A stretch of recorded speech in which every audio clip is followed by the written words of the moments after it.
So the thing I'm enjoying most about Groove Child, there's lots. I would say the first few things that pop into my mind, I love the fact that with the Groove Child classes, I am accessing and trying to get inside their minds and understand their imagination and their feelings and emotion.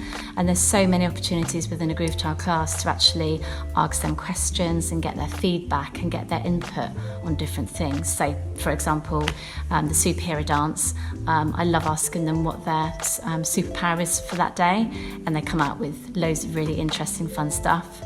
When we're doing the emotional walks, we'll talk about things that make them scared, things that make them happy, situations in life.